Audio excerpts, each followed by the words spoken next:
All right, everything is looking good. So I'm going to kick us off. Hello, everybody, again. Welcome back to another episode of TMR's Master Advisor series. Today is January 27th. This is Master Advisor episode number 45. We're going to be talking about making the switch to a home-based agency today, and we're going to also be talking about some social media tips, which is something I know is always relevant to so many of you. But first, I do want to make some very quick announcements. The first is that speaker view is going to be the best way to watch today's episode, and that the chat is open. So feel free to drop comments and questions in there. I also want to remind everyone, if you want to ask a question ahead of time on these, you can always email me at dmccarthy@travelmarketreport.com. We announce the topics in advance of these sessions. So if you have a specific question you want to ask, you can always just shoot me an email ahead of time, or there's a questionnaire when you register, so you can drop it in there too. If you have any topics you think we need to be covered, please send them along as well. We're on a twice a month schedule for this series, and we're always looking for new questions to answer and new trends to talk about. My email box is always open if you think something's overlooked or something needs to be revisited. So please don't hesitate in there.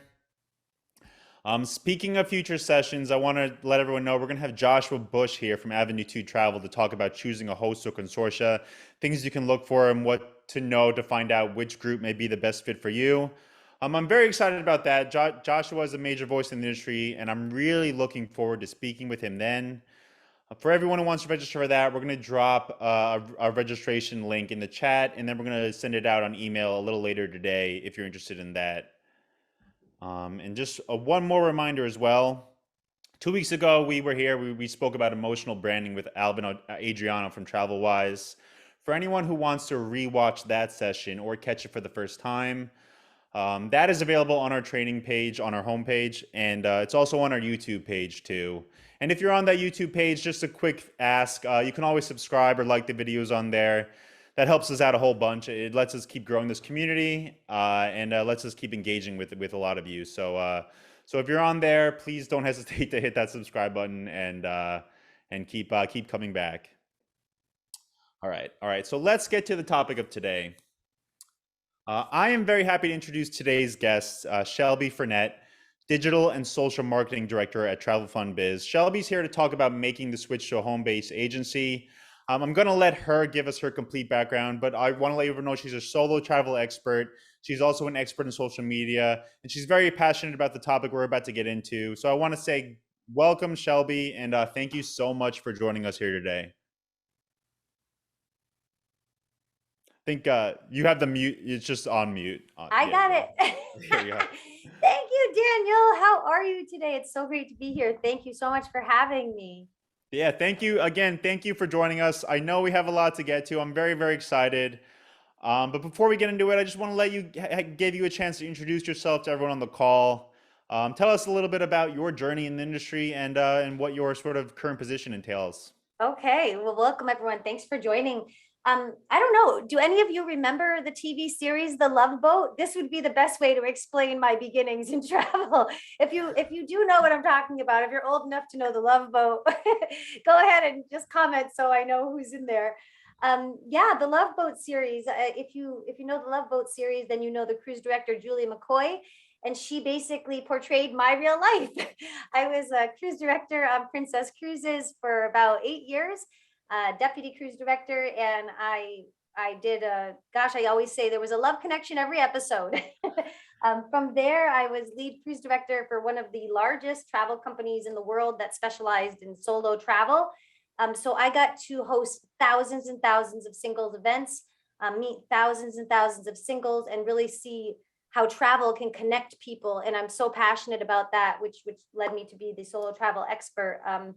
That also transitioned me, my last bit, I think, into social media. And that's basically because as a cruise director, as I'm sure all of you travel professionals know what a cruise director does, they're on stage and such. And I was able to get my voice out to more people. So I was really excited about social media when it was invented. And I started to utilize it kind of as a secondary platform for all of my information and to get people connected. And I took it pretty seriously. I got my certification with Cornell University and just kind of went down that path of social media marketing in travel, specifically in travel. So that's really what I specialize in now, is social media marketing for travel advisors. Yeah, I just want to say it is incredible the legacy the Love Boat has had, because I've had so many conversations, even just this month, and that has come up organically. It hasn't been Really? me asking the question about the Love Boat, but it's come up 4 or 5 times, I swear, and it is incredible that that legacy lives on today. It really is the love boat. Oh, I just love it. I met the doctor, Bernie. Gosh, what's his last name? Someone knows I his don't last know. name. Bernie. Anyway, I met him because they used to do cameo appearances on Princess Cruises, and he was a hoot. He loved it. Most people, when they go on as a cameo, they're kind of like, I'll do my photo shoots and then I'm out. But he ate it up. He was a delight. He was like how you expected him to be in real life. So that was pretty cool. Yeah, we have a couple people in the chat who know the Bernie Koppel, thank you. yeah. All right, so I do want to talk about what today's session is titled, which is making that switch to a home-based agency. But I know there's so many advisors who are constantly looking for tips on social media, and just because that's your specialty, Shelby, I'm curious if you could just give us sort of a little intro about, are there any big trends that you've seen in the social marketing space, or anything you want to just point out that advisors can maybe take from this call? Yeah, for sure.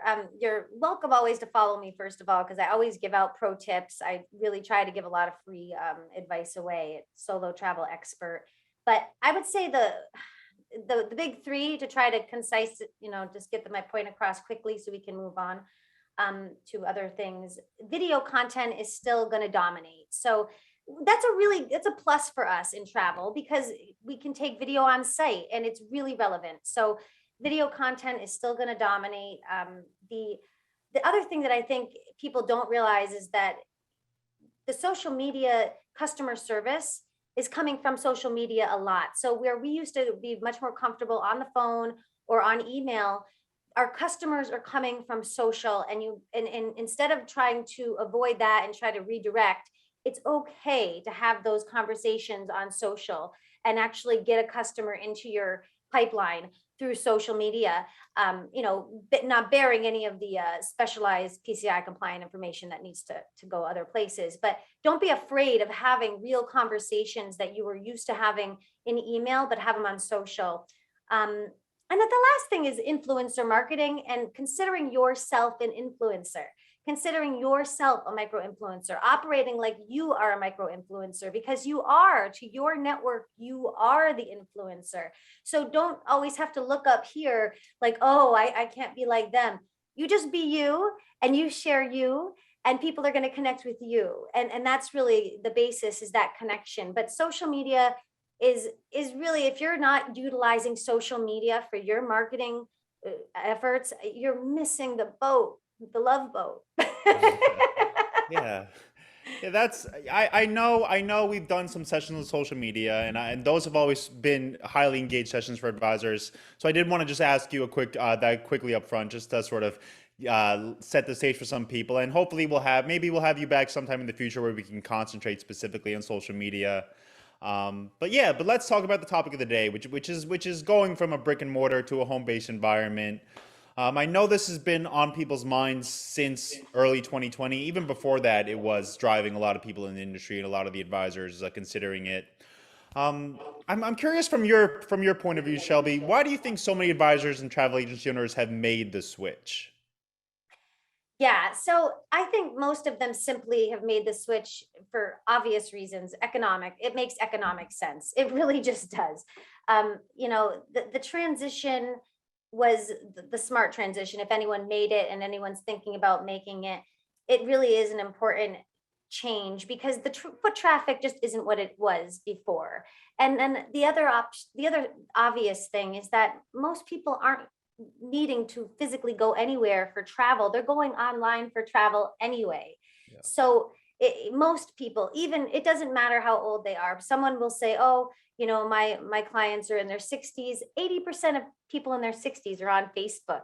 And as I tell people, you don't even need to be on Facebook. You just need to be in a community with other 60-year-olds. And the one woman on Facebook will tell you everything at her community events. So people just aren't walking into joints anymore. And that's really the reality of it. So that I believe that it's the most the smartest decision, and it's the right decision. Yeah, and I know, I mean, we've had some people on here on this series that that still have their brick and mortar, and we have about 220 travel advisors right now on the call. If anyone still has a brick and mortar, I'd love to hear about it in the chat. I'm assuming most of the people are home based now, but I'm just curious to sort of get a sense of the audience. So Shelby, your agency made that switch. You mentioned this when we were speaking earlier in the week that you made your switch a few years ago, and I'm curious if you could just tell us about that. Tell us about how it went, what the process was, and what you learned from that. Right. So I worked in a brick and mortar for many years. And, what happened was basically economically just didn't make any sense. Like I mentioned, there just wasn't any foot traffic. But the disadvantages were very few in comparison to the advantages. I would honestly say that the fact that we weren't in a high foot traffic environment to begin with, but it really ended up being a fairly easy switch with a few exceptions, just a few exceptions that we can get into if you'd like. But it definitely was the right decision for Yeah. us. Yeah, we do have a few people in the chat that I think are going to be perfect for this conversation. We have Catherine Letterman says her last day in the brick Monday is my last day in brick and mortar, It's which is okay, super. Catherine. We're believing you. They're going to be great. We have a few other people who are still storefront. A few other people who we have one more. Vicky's about to sell her building and work exclusively from home. Sue's still brick and mortar, but she said she's most likely giving up in the next 3 years. So we have a ton of people in different circumstances. So I'm very excited to keep this conversation going. Yeah, yeah. Yeah, go ahead. Definitely. Well, I mean, first of all, if it's working for you, then, what I always say is if it ain't broke, don't, fix it. Yeah. I know that's old school, but it's the truth. I mean, if you happen to have some banging office that you got people coming in asking you questions all the time, then hey, stick with it. Don't change a thing. Believe me, there's always an exception to the rule. However, I feel like more more time could be spent instead of in the office waiting for people to come to your office and ask you questions. More time could be out connecting with people in your community, doing other community things, like just community events, whether it's going to be Chamber of Commerce, for instance, like the Boca Chamber of Commerce I'm a part of. They've been fantastic. I know everyone has a Chamber of Commerce. Those are really great resources that know where those networks are. And you can take that time that you were going to be in the office or traveling to the office and use that time to actually make real connections that you wouldn't normally have made by people just walking in. So instead of waiting for people to walk into you, you're walking out and meeting people in a genuine fashion. And it's old fashioned belly to belly networking, but that still works, and then, introducing yourself. People like to do business with people that know people, and that, like, if they like you, they want to do business with you. So getting out and utilizing that time, and even the efforts that you make, the money that was put towards rent, put that towards booths in these networking opportunities. I mean, we're at the St. Patrick's Day Parade. We're going to be at the St. Patrick's Day Parade in Delray. We have a little booth there, and we'll get a lot of foot traffic. And, just putting that money in, instead of putting it towards rent, you're putting it towards investing in being seen in your community. I find that that's been very valuable for us. And I think it's very valuable for you guys too, because people do want to talk to travel advisors right now. They have a lot of questions, of course. There are a lot of concerns, and you're the people that they want to talk to, right? They really have deep questions and concerns. And even if they read something online, it's not the same as if it comes from you. They trust you. They want to do business with you. This is a great opportunity, I think, post-COVID, to really make those reconnections and add value to customers that maybe would have just gone online. Now they know why I should go with you, because I'm going to have my finger on the pulse of what's going on. Yeah. Yeah, exactly. And I know a lot of advisors are feeling that same way. We have an interesting comment from Samantha in the chat, and I do want to get into sort of what you spoke about earlier, Shelby, that you said most things went well in that transition. But Samantha says she's the goal to transition by the end of May, and she said she doesn't want to get caught off guard with unexpected issues when she switched. Do you have any advice for that? I know things are going to come up, and I know there's a certain attitude needed to be able to roll with and be able to be flexible. But do you have any advice for Samantha, who's just, I guess, 4 or 5 months away from making this transition? Absolutely. Congratulations, Samantha. So the two things when you asked me to really think about what the disadvantages were, of course, there's always pros and cons to everything. I would say what I witnessed when we went remote was that there was a real need for a great IT professional that could do one-on-one help with the agents, as an agency owner, because every agent is so different with their technology education, their comfort level, and what they're working with.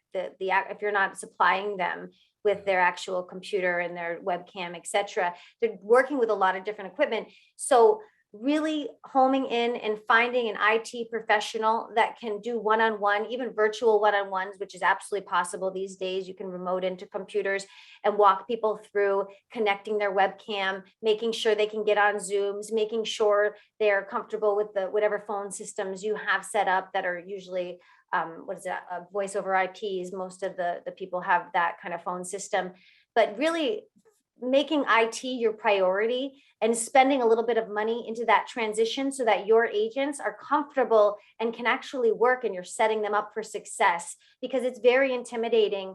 I was telling you, Danielle, that my husband's an IT whiz. He's one of the smartest people I know, and he is incredible, a bigwig at Hair Club, and it's really only because of him that I'm so educated, because I have a tutor and I'm really good on stage with a microphone, but not so great when it came to technology. So I had an actual, someone to actually walk me through and get me all set up, but not everybody has that, and so I can really relate to the person that wasn't very inclined electronically. And I really honor that. But if you're going to do a switch as an agency owner, it's really critical that you put money and find someone that can actually set your agents up for success and get them all connected properly. That would be the first and biggest thing. And I think if you do that, most other problems will sort of subside. That would be the first thing. Okay, yeah, and I know that's a big concern for everyone, and it's something that was sort of trial by fire over the last couple of years, was figuring out technology and making sure it's reliable enough to support your living. I know it's important for a lot of advisors. And you mentioned your husband. I'm sure there's a lot of personal network people that could help out, but there's ways to find professional IT people too, which is going to be as important. Absolutely. There definitely are ways to find IT people that'll do contract work for you. Even in your community, again, that whole Chamber of Commerce thing, that's a really good resource that people do not look at enough. I think it was kind of like very popular 20 years ago, and then it sort of fell through the waistline. Now it's back up, and you can find people through your Chamber of Commerce that we did through the Boca Raton Chamber of Commerce. They were great. And then my second thing that I noticed that was a little bit surprising and sad, kind of what separated the worker bees from the people that you might have thought weren't doing what they should be, is you did see some people when they went home, they didn't work the way they should be working anymore without supervision. And so my recommendation for that, what worked for us and what we do with our team, is we'll do daily meetings, and we will make sure that everybody's on point for what the schedule of events. So actionable items, measurable results. So, you're gonna call XYZ. This one, if the phones aren't ringing, you're gonna follow up and reconnect with, this customer list, follow up, maybe just cold call people to see where they're at, how they're doing, if they have any questions, just having a literal meeting every day in your regular office gear too. That's another thing I really recommend is setting people up for success, is looking the part and having a nice background, not being in your bedroom, with your sweats on. Like you really gotta look the part, because one of the things you do lose with it when you don't have a physical office building is that edification. Where's your office? Where's your office? That's always an intimidating question, right? The answer to that is very simple. With confidence, is we were able to go virtual. There was no need for an office. So I am able to meet you anytime. Where would you like to meet? Where would you like to meet? Where is it convenient for you? Let me come to you. So don't be intimidated by that. However, I do understand that the edification is a little lost when you don't have an office building. I remember that too. Where's your office? Well, we're all virtual now. There's no need for an office. We're in travel. We're in travel. Yeah. but there are places that you can connect. You can connect with people in a professional space. For example, in our local Del Rey area, we have a Citibank that has free office space that's very professional, and it's a great place to meet. But it's been a fairly moot point for the last 2 years. Yeah, and I did want to ask about that. I do want to sort of get back to, I mean, the edification, the accountability concerns, which I know so many people have. And I know some of this has passed us by simply because of the forced work from home environment a lot of people operated in because of COVID. But now we saw so many people in the chat saying they're about to make this transition. They have a lot of people on their team who aren't commission driven, who maybe are admins or doing other things they're on salary and they're not getting their own incentive. And does it just come down to that, Shelby, just to have that constant check in, have that morning meeting, and making sure people know what the game plan is for the day and the week and the month and things like that? Yeah, I mean, that's probably the most important thing. However, you do have to have measurable results, and people need to stay accountable to what those are. I mean, it's a business, and if you're funding them and paying people by the hour to do certain tasks, they really need to be on point. We use Teams. We also have Slack is another option. If you don't have Microsoft Teams, Slack is a nice app that you can just message people in different threads to make sure you're not filling up everyone's email box, but yeah, you're getting the right people involved with the right actions. For example, I might have 2 people on the team that are working on the marketing for our Valentine's Day cruise, and then those 2 are designated to that. I don't want to email the whole team on that. We have a social media training program going on, so I have people dedicated to that. But to separate those threads, so instead of, you don't have that office environment where you can just walk to so and so and be like, hey, are you working on this, are you working on that? You do have to keep electronically leashed, I guess. And I think it's nice the expectation from the agency owner is nice too. Like, I would like XYZ done by tomorrow. I would like this done by today. You can't leave these open ending things, and then they should be available. I mean, we had on my past teams, maybe a while back, but I do recall, like, I was calling the office from a cruise at 9 a.m. on a Friday. No one was answering. There was like 5 agents, no one answered. And that was something that was like critical for me, because people think, you don't want my business. And it's like, wow, that's so sad. Like, so you can check in. I think spot checking, that would be another one I hadn't actually thought about prior, but spot checking your staff is kind of important. And making sure that things are, you're acting as a customer and checking in and messaging. Another one of the companies I was working with kind of alongside for social media, I had spot checked them by asking a question on their messenger chat from the website, and the answers were shocking. It's like, you need training and you don't realize that until you ask the question. I think I asked, like, can I go to Mexico? And they're like, oh, just go to our site, click over here, blah. The answer should have been, sure thing, let's get on a call. let me help you through it. You don't start giving, technical instructions to it, I guess, that's chatting. So spot checking, acting like a customer, is very helpful. Yeah, and just going back to the Slack, I've used Microsoft Teams, and it does give you the option to sort of message one person at a time or message the whole team. And there are other options too. I know I have people in the industry I know who use Google Chat. They call it G Chat. Yes, that's an option too. I think that's a low cost option. So I think it's going to be a lot of figuring out what's best for you and what's best for your team.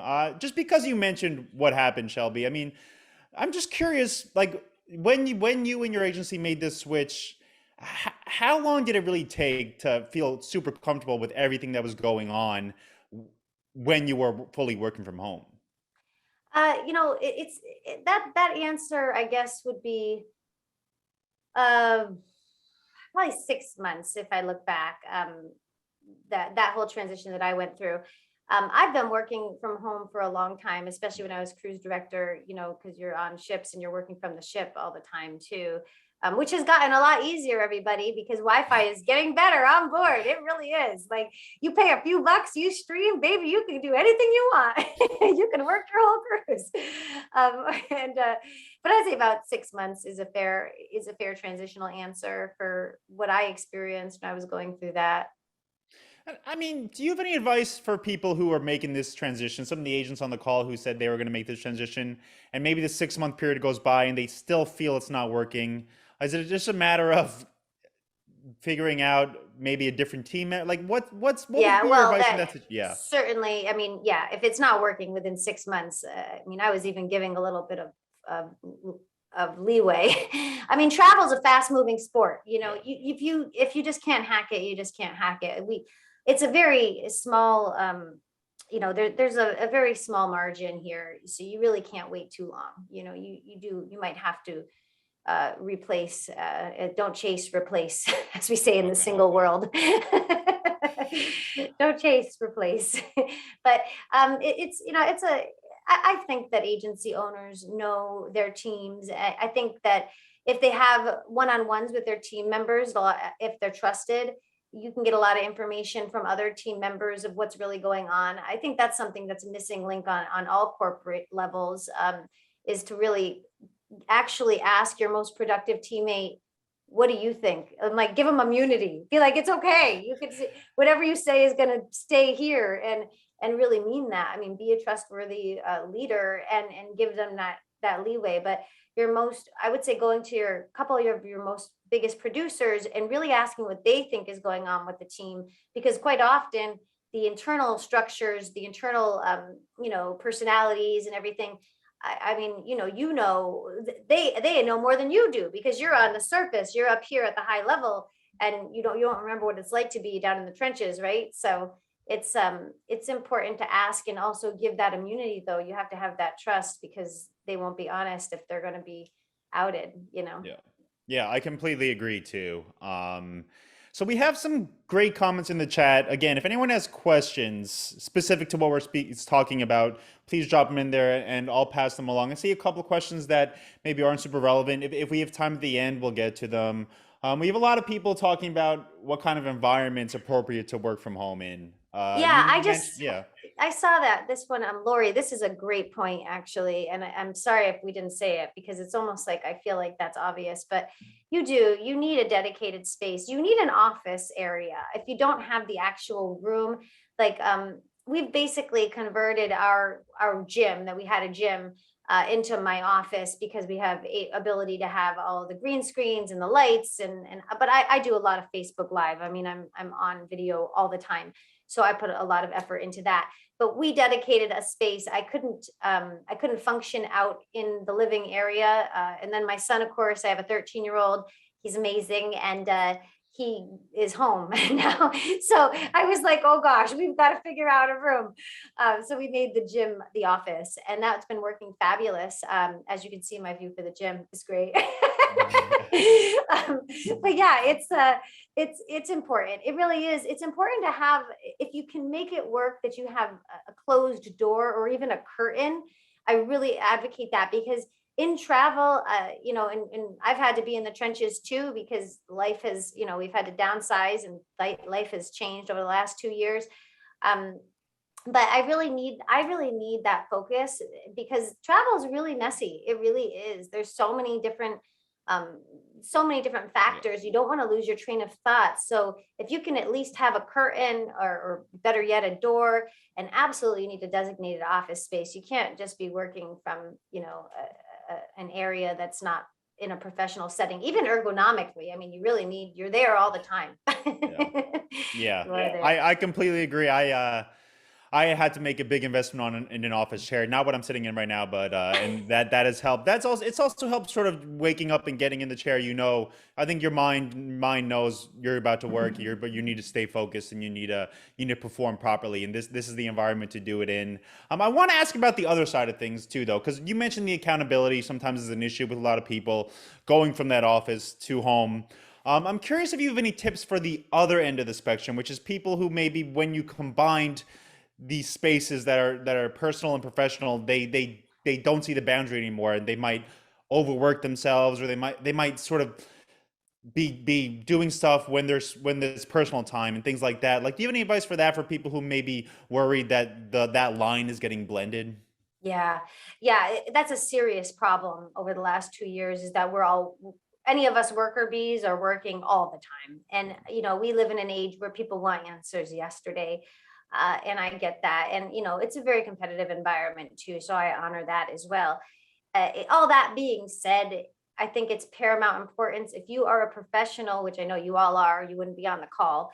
If you're a professional, you deserve to compartmentalize your time and have office hours. And anybody that works with you that is also a good professional will understand that, as long as you communicate that out. So one of the things that I recommend is having something in your signature, your email signature, explaining what your office hours are. If you're a huge agency or even a medium, I shouldn't say huge. If you're a medium agency or you have several agents working for you, another option can be to have someone on call for the inbox, and then you could forward messages that need attention, just even to take that touch point. It doesn't have to answer the question, because often people want to know things that really are not time sensitive. So if it's not time sensitive, if you can just forward that to someone who's on call, to just get back to that person and say, Gail will get back to you in Monday. Don't worry, we've got this, or Nicole will do this for you tomorrow. Just someone to say, we heard you, we received this. An automatic out of office message is also a doable thing. Try not to make it so. I think we've transitioned from being so clinical, I am out of the office from 4:30 to 6:30 every day, blah, blah, blah. Just say, listen, I'm so sorry I missed you. I have office hours, and I will be back to you at blah, blah, blah, blah, blah. And if it's an emergency, text me, it's something like that.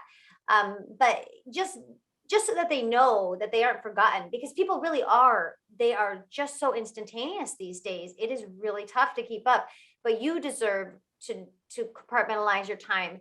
And if you don't, you will burn out. And also, it's not enjoyable. I mean, I don't even think I have to tell you that.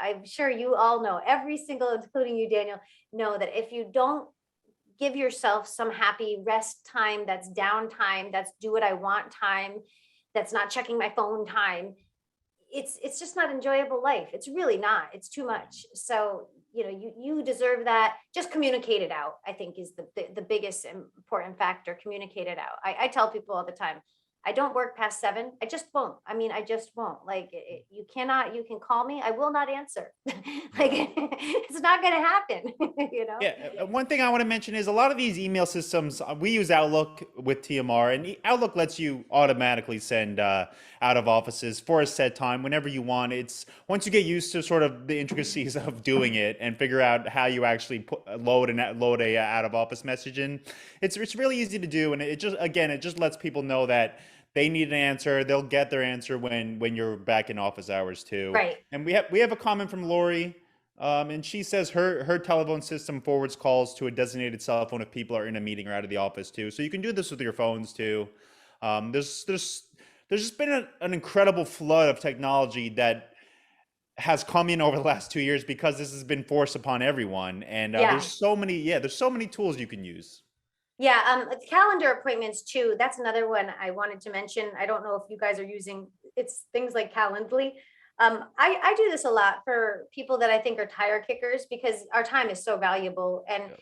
I know people do not realize in travel that all the questions they ask, we're not getting paid for until they book and sail or go on the trip. It can get really overwhelming. So one of my best tips to anyone that does already have a full network of people that are, calling upon them, is to get some sort of Calendly link, or just physically say, I'm available tomorrow at 4 or Thursday at 3, which one works for you? Because if you just message all these back and forth, back and forth, back and forth, your time gets so drained. And that's really not a solid yes, or even a medium lead yet. That's just giving them info.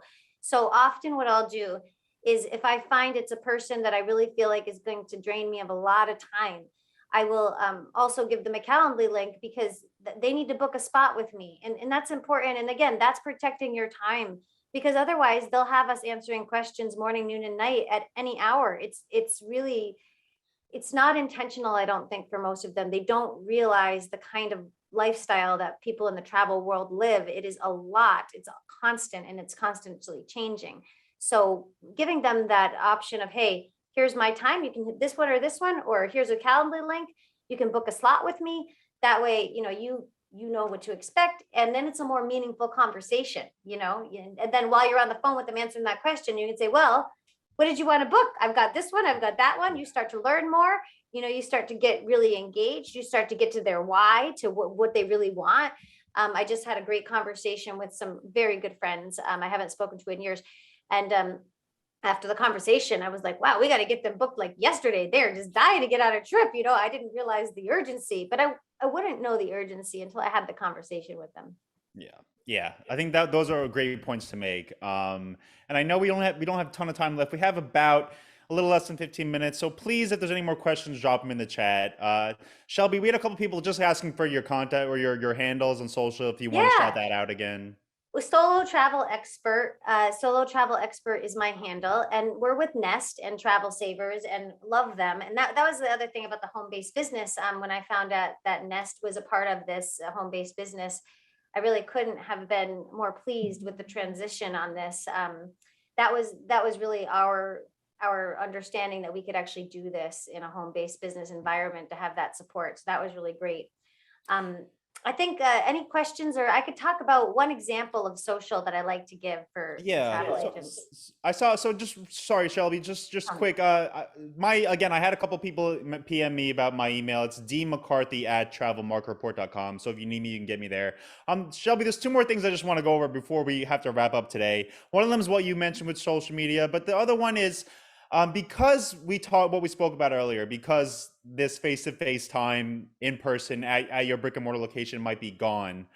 I'm curious if you have any tips for these virtual meetings that we're doing right now, for appearance or professionalism on a virtual meeting, just so people, when they are having this face-to-face time, they are looking their best and presenting themselves the best they can. Yeah, I tell people seriously, like, why would you want to work harder? Like, it's kind of like showing up for a job interview in a broken down cut jeans and a hoodie. Like, why? You might be the smartest guy in the room, which is fine, but why do you want to work that hard? Like, there's a common edification. It's a subconscious edification when you dress up for work, when you have a nice background. These things are really important to just subconsciously edify your professionalism. And again, when you lose that office space, I would say that becomes so much more important, because your first encounter might be on Zoom, which a lot has been. In fact, we met on Zoom for the first Yeah. time too. A lot of people are meeting for the first time on Zoom. So it's important to look the part, and it's a respect thing too. I feel like I value my clients, I value their time. I'm going to show up ready to work, I'm going to show up ready to give them my all. So it doesn't have to be fancy, but something clean, something crisp. If you don't do virtual backgrounds, you can just do whatever you've got in the background, which is nice. Nice lighting is really important though, and a good microphone is also important. Yeah, and those two last things are very easy to get. I have a microphone that didn't cost more than $50 on Amazon, and a ring light's fairly inexpensive too. Yeah. It goes back to what you said, Shelby. It's invest. I mean, if you're gonna have this cost savings from getting rid of your brick and mortar, you're gonna have something to invest in making sure you're professional on your work at home environment too. Precisely. Really, I can't bring it home enough. I mean, I even advocate, if people are having meetings, they should be dressed for the meeting, at least from the waist up, right? At least from the waist up, they should be dressed professionally. My son does chess tutoring for teens, and he got to the point where he'd wear his suit on top, but then he'd be in his shorts on the bottom. It was the cutest thing. But frankly, as long as you're, excuse me, dressed up on top, it's good. It's fair. It's totally fair. You don't have Yeah. to wear heels, ladies. All right. Yeah, that is great. So the last thing I do want to talk about, and we have a little 10 minutes or so left, and I know there's concerns for people leaving brick and mortar. A lot of the concerns is that walk-in traffic, however small it might be at this point, is gone, and they need to figure out how they're going to fill that gap. We're trying to find clients. Do you have any advice on that, on filling that gap in after Yeah. you move home base and you've lost that traffic and you've maybe lost a little bit of that local community presence? Well, yeah, as I mentioned, I really feel like this is the answer to that question is it's only a little bit of that money Yeah. that you are saving on rent towards being at functions. So getting booths at different functions, not just travel functions, which are great, and these connections are really important. Put that money into going with your team. This is another thing I don't think we got to, but I wanted to mention it. Things like doing team outings, like for a couple days. We're in travel, right? So you're not going to have that day to day, that every day with somebody. But what could be more meaningful is actually bringing the whole team on a trip, getting people together. I know Nest is doing one in Vegas. I think it's fantastic. Getting that belly to belly. You'll often find that people will connect more in the 4 to 5 days that you're together than they would all year. Plus, they won't get on each other's nerves as much. So it might be a better working community, but you do have to set aside some of that money to be putting towards team building, because you're losing that environment. And to get more customers, same sort of idea, putting that money towards going out and being seen in the community. Like I said, we're doing a parade. There's a yoga function. They have a yoga festival. We're going to be there. We try to go and find out these events, these live events in our community, or your agents, if they're in different communities, which is sometimes possible, they can go on your behalf. And I think that that's an expectation that you should undergo when you're transitioning into this in-home environment. Now they're not driving to the office. It's not too much to ask someone to take a day of their time on a Saturday to be in front of people and talk about the product. I mean, that's part of the win-win. Yeah, you don't have to go in the office. You don't have to drive to work. You're gaining 2 hours usually a day if you're not going to work. I mean, you're gaining 2 hours of your day, whether you want to put more work into that or use it towards some of these showing up in person events. And that we are having outside in person events a lot here in the warmer climates. And they are doing a great job doing events in the colder climates in those, huge resort area type, I'm going to say community centers and such. So I would say putting a little bit more effort into what's going on in your community, maybe getting involved with your local chamber of commerce, but trying to be physically going out there rather than waiting for people to come to you. Going out and finding people physically is a great opportunity. Yeah. And so going out there, I mean, maybe it's not physically, but I do want to ask about going out there on social media too. I mean, a lot of advisors have built their business on social media. I know you've done fairly well on social media too. We've had a ton of advisors on this series who have built a tremendous amount of clients on social media. That can be another way to fill in the gap too, I know. And I mean, Yeah. is there a way to find local clients or clients in general on social Yeah. that maybe you want to mention before we wrap up here today? Sure thing. So geo targeting is a possibility as long as you have a business page, which I advocate everyone do. We go through this in our training, by the way, our social media training. Building a business page is important for several factors. Using your personal page is good too. There's pluses and minuses to both. But when you build a business page, you have the opportunity to target in within a 4-mile radius in zip codes, and you can even target in on the demographics. You can target in on their interests. You can already Shelby, find out. sorry, this is on Facebook. Are you talking about on Facebook Yeah, specifically? I'm so Okay. sorry. Thank you. Oh, I no, was it's- hacking on Facebook. I'm on all the platforms, but that's where I find to be the most still. It is still the most active communities of the demographics that are traveling. If your demographic is between 40 and 60s plus, that's where they live still. And this is where you can actually build the groups and communities a little bit better. But if you have a Facebook business page that you put together, you will be able to target not just the area, within a 4-mile radius, you can target their interests if they are interested in travel and luxury travel. I know some of you love luxury. It will actually be able to do that. You could also upload your client list. You can upload your client list as a custom audience, and that way those people that have the emails that they used in Facebook that they gave you will actually be able to see your posts. And we're talking for cheap money still. And this is why I say, if you're not on this ride yet, if you're not on social yet for your business, you are missing the boat, because it's not always going to be this cheap. And in the last 10 years, it's gone up exponentially. Well, we've only been paid for so long, but it's really gone up exponentially, but it's still relatively cheap. I mean, for 20, 40, 50 bucks, you can get some serious legs on your posts. And you can target, you can zone right in, you can drill down, and it's exciting. I'm sorry, I get so excited. It's exciting though, because you can really see the needle move this way. And definitely you got to get some training though. You can't just throw spaghetti at the wall with social.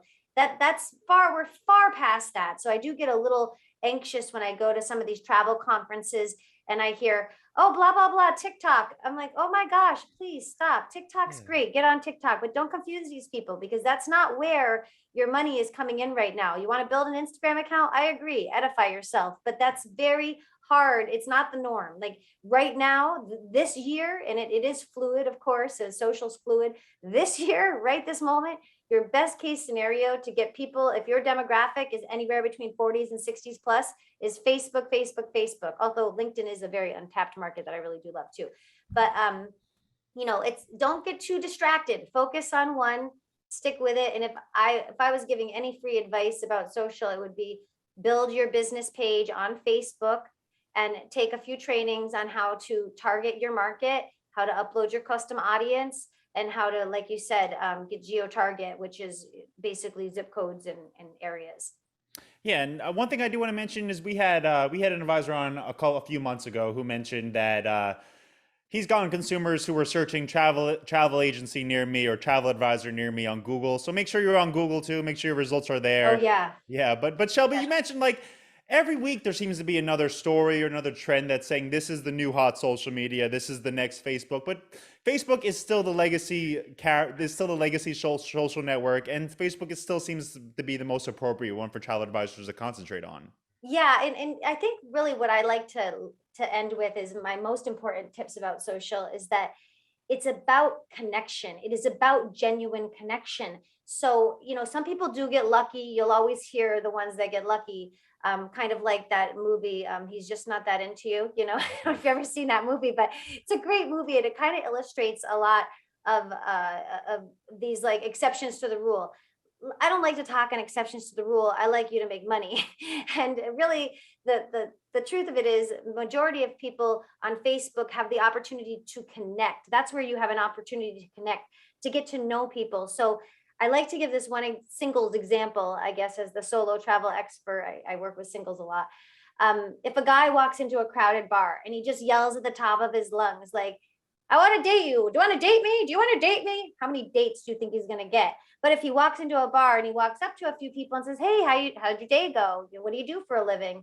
Maybe they'll have a connection and maybe they'll end up dating. That is the same way you should think of your social media marketing. Don't just plaster, oh, go on a trip. This is my trip. This is my trip. $2.99, $12.99. Oh my gosh, nobody's receiving that. You haven't built the connection. But on Facebook, you're able to look through profiles, through groups. You have a connection. Oh, you're a dog lover. Me too. I mean, I would do anything for my dog. Oh, what kind of dog do you have? Oh, I have this kind of dog. What else do you do? Oh, I'm in travel. You like to travel? Yeah, I love to travel. Where'd you like to go? This conversation is much more, it's genuine, it's authentic, it's meaningful, but nobody wants spam. And frankly, all the social platforms are pretty much ending that opportunity anyway with this copy and paste. You're really not able to copy and paste much anymore. They shut that down pretty rapidly. So in my opinion, the possibilities of having meaningful connections and meaningful conversations still exist mostly on Facebook. On Instagram, it's a little bit more like, look at me, I'm fabulous, but that's not a connection, really. That's not a connection. Plus, the demographics are a little younger, and they're not usually the ones that they're really going to book their own travel direct for the most part. That's not our market. For the most of us. And then, you have TikTok, which, yeah, there's a couple viral stuff. I'm on there, solo travel expert, but it's not the place of that connection, So I feel like if you're going to focus, and we don't have a lot of time, focus on Facebook, build your business page, get into that geo targeting. I do agree with you though, getting on Google My Biz is really important too for travel agencies near me. But again, that's not necessarily a connection. That's a lead. There's a big difference between a lead and a connection. When you make a connection, that's a valuable, hot lead. When someone just finds you in Google, it's not a hot lead. It's not a connection. So I'm going to wrap up here today. But first, Shelby, again, I wanted to say thank you so much for joining us and giving your expertise on everything we spoke about today. Hopefully, again, we'll have you back. I know there's so many more questions on social media. I see some coming in from direct messages on Zoom. And I apologize if we couldn't get to them all. I want to also say good luck to everyone who, on the beginning of the call, said they're about to make this transition. Congratulations. If you want to rewatch this session, you can, and try to, if there's any tips you missed, you can grab them. It'll be hosted on travelmarketreport.com and our YouTube page again. And I want to say, hopefully, we'll all see you back here in a couple of weeks. We have Joshua Bush from Have You Too Travel, and I'm very excited to have that. But again, Shelby, thank you so much. Thanks for everyone who joined us today, and I hope to see you all very soon. Thank you. I'm Shelby. You're fabulous. Bye bye for now. Bye.